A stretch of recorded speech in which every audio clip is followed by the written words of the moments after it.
Welcome back to our channel వంట చేద్దామా. ఈరోజు మనం చేసుకోబోయే రెసిపీ బెండకాయ మెంతిపొడి. దానికోసం ముందుగా మనం బెండకాయలను బాగా కడుక్కొని తుడుచుకొని బెండకాయలు మీడియం సైజ్ ముక్కలుగా కట్ చేసుకొని పక్కన పెట్టుకోవాలి. తర్వాత మెంతిపొడి కోసం స్టవ్ వెలిగించి బాండీ పెట్టి దానిలో కొంచెం శనగపప్పును వేసి దోరగా వేయించుకొని పక్కన పెట్టుకోవాలి. అదేవిధంగా ధనియాలను, జీలకర్రను, మెంతులను, ఎండుమిరపకాయలను కూడా వేయించుకొని పక్కన పెట్టుకోవాలి. అవి బాగా చల్లారాలి.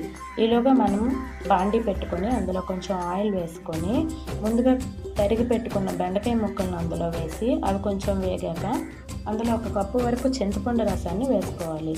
అది మరుగుతున్నప్పుడు అందులో కొంచెం పసుపు, ఉప్పు కూడా వేసుకొని బెండకాయ ముక్కలను మెత్తగా ఉడికించుకోవాలి.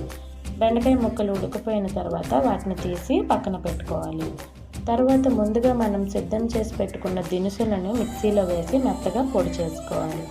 చూడండి, మన మెంతి పొడి రెడీ అయిపోయింది. తర్వాత స్టవ్ వెలిగించి బాండీ పెట్టి అందులో కొంచెం నూనె వేసుకొని అందులో ఆవాలు, జీలకర్ర, శనగపప్పు, మినప్పప్పు, ఎండుమిరపకాయలు, కరివేపాకు వేసి ముందుగా తరిగి పెట్టుకున్న బెండకాయ ముక్కలను, ఇంగువను కూడా వేసి అందులోనే ముందుగా మనం రెడీ చేసి పెట్టుకున్న మెంతి పొడిని జల్లుకుంటే అంతే, మన బెండకాయ మెంతి పొడి రెడీ.